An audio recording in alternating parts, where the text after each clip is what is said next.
Баршаңызға сәлем. Бүгін мен сіздермен нағыз Ташкент палауын дайындауға арналған рецептпен бөліскім келіп отыр. Өзбекстанда бұл палау той ашы немесе свадебный палау деп аталады.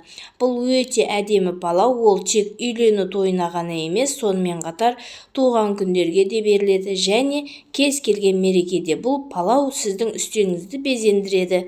Бізге қажетті заттар: sarımsak, ет, тұз, no'xat және күріш, лазерный күріш қажет. Сары және қызыл сәбіз, пияз және де дәмдеуіштер қажет. Бұл дәмдеуіштің ішінде мейіз, зира, барбарис барлығы араластырып дайындалған. Дәмдеуіштің барлығын дайындап қойылған. Еттерімізді осылай бөлекке бөліп алсаңыздар да болады, өз ыңғайларыңызға қарай. Горох, яғни нутымызды бір күн алдын суға бұқтырып қойсақ, тез пісетін болады. Ендеше күрішімізге жылы суға 2 уыс тұз салып, күрішімізді салып қоямыз. Пиязымызды өз ыңғайыңызға қарай турап аламыз.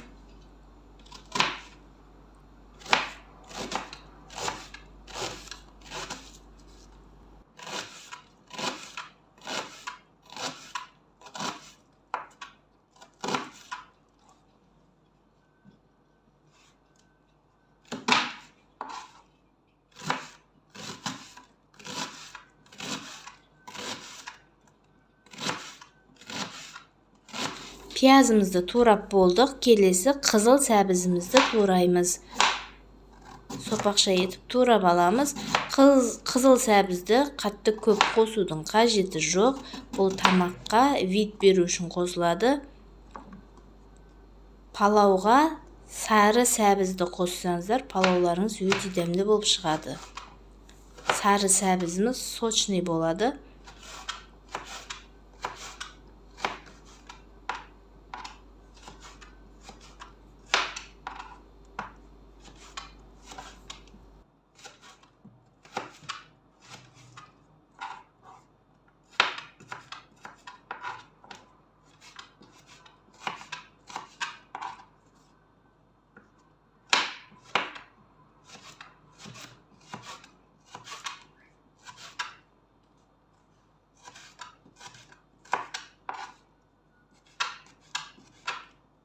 Қызыл сәбізімізді турап алдық.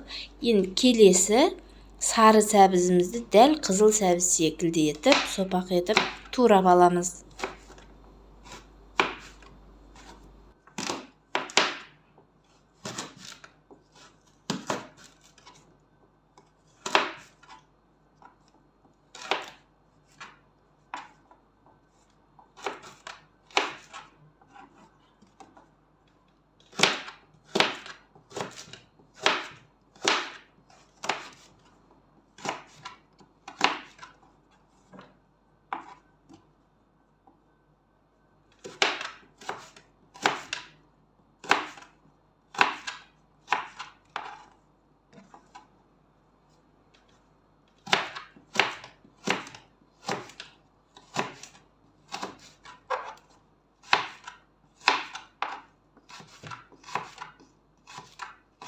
Сәбіздерімізді турап дайындап алдық. Енді қызып тұрған майымызға еттерімізді саламыз қатарымен.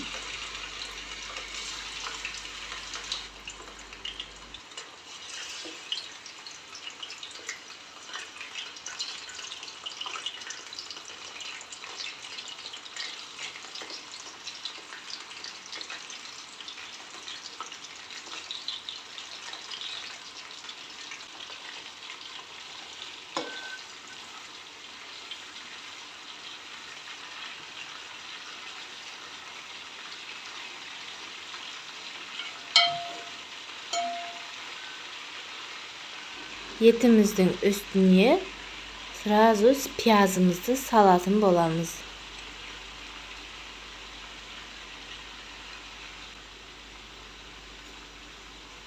Etimiz бен piyazımızды жақсылап қуырамыз. Етімізді қуырып жатқан кезде үстіне аз мөлшерде дәмдеуіш қосып жібереміз. Üstüne tuzumuzu salamız.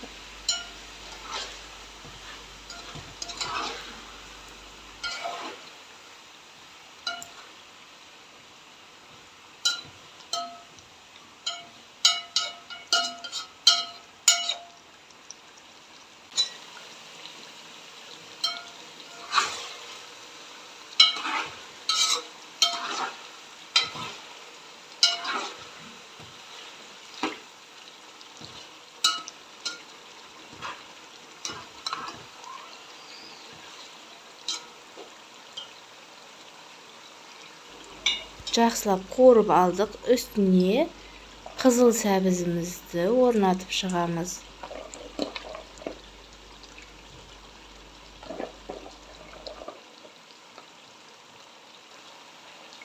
Неке қызыл сәбізімізді салдық.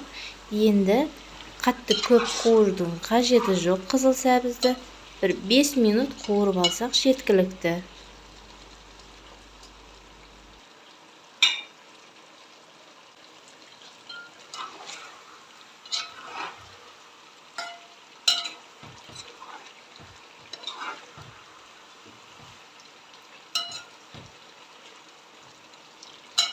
Неке қызыл сәбізімізді қуырып алдық. Енді үстіне сары сәбізімізді салып шығамыз. Сары сәбізді қуырудың қажеті жоқ. Ол өте дәмді әрі сочный болады. Үстіне сәбізіміз салып болып, сразу суымызды құямыз. Сәбізді салмас бұрын еттеріміз бір тегіс болып тұруы керек. Күріш салғанда тегіс етіп тұру үшін, жұмыс жасауға ыңғайлы болу үшін. Су сары сәбіздің астында болу керек, примерно 1,5-2 сантиметр төменде болуы қажет, сәбізден төмен болуы қажет.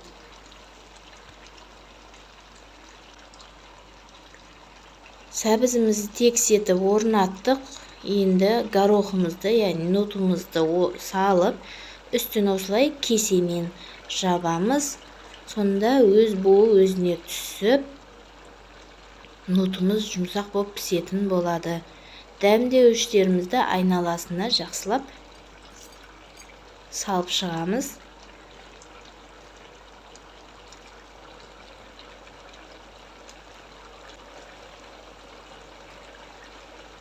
Az mөлшерде тұз саламыз.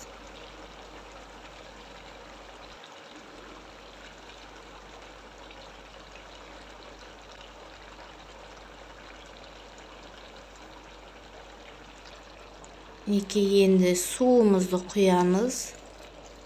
Жылы суымызды. Су 1,5-2 сантиметр сәбізден төмен болуы қажет.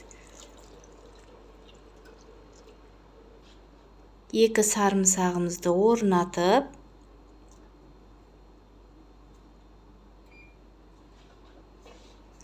бетін қазанның қақпағы өзіне жақсы жабылған күнде дәл осындай табақшамен жапсақ, бұл өзіне түсіп әдемі болатын болады.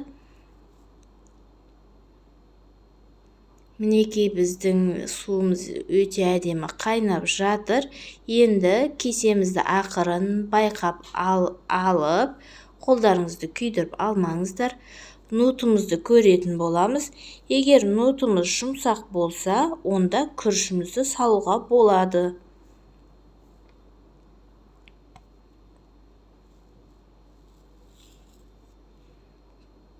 Біз қазір нутымыздың жұмсақ еместігін көретін боламыз.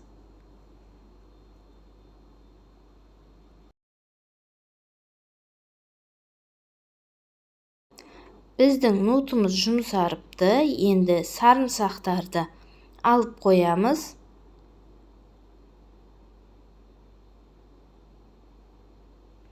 Notumuzni bir tekis etib jayamiz.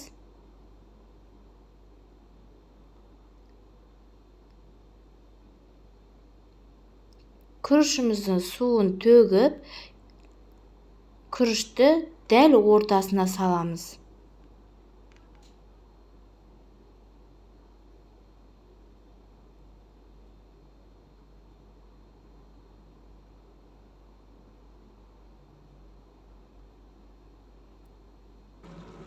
Содан соң барып, bir tekis етіп жаямыз.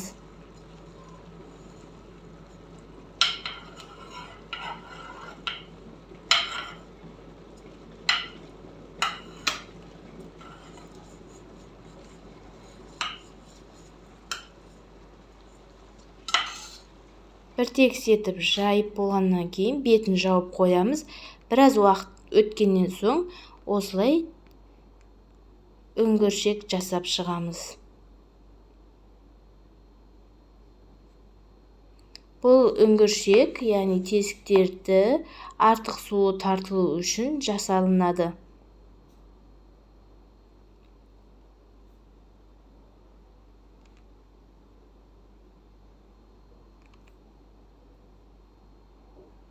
Мінекей, енді бетін аз уақытқа жауып қоямыз.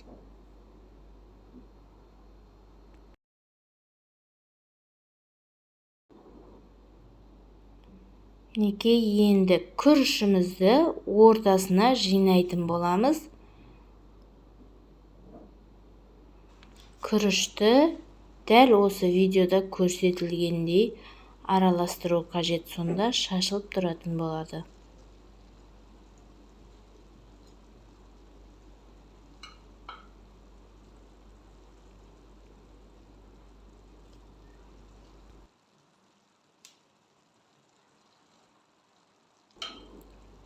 Күрішіміздің беткі бөлігін кішкене ғана осылай астын үстіне қарай аударып аламыз. Және де күрішімізді ортасына жинайтын боламыз.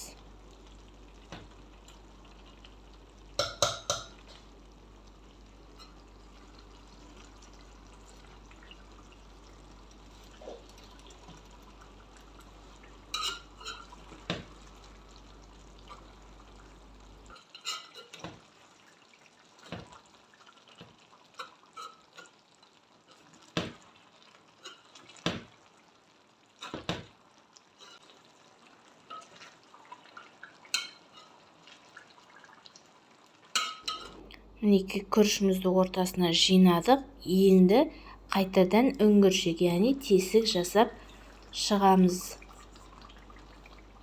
Дәл осылай тесік жасап, бетін жауып қоямыз. 5 минуттан соң біздің палауымыз дайын болады.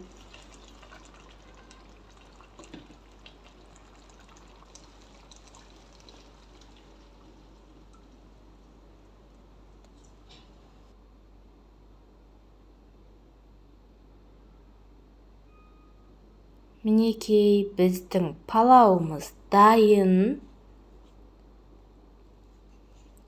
Күрішті дәл осылай араластыру керек. Енді еттерін аламыз. Еттерін алып, палауымызды жақсылап араластырып алатын боламыз.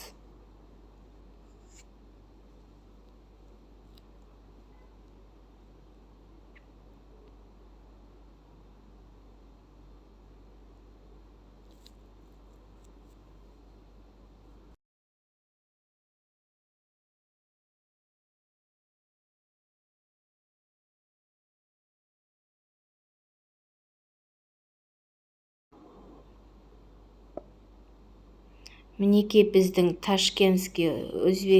Өзбекстанның ташкентский палауымыз дайын. Видеоны соңына дейін қарағандарыңызға рахмет. Баршаңызға ас болсын. Сіздер де жасап көріңіздер.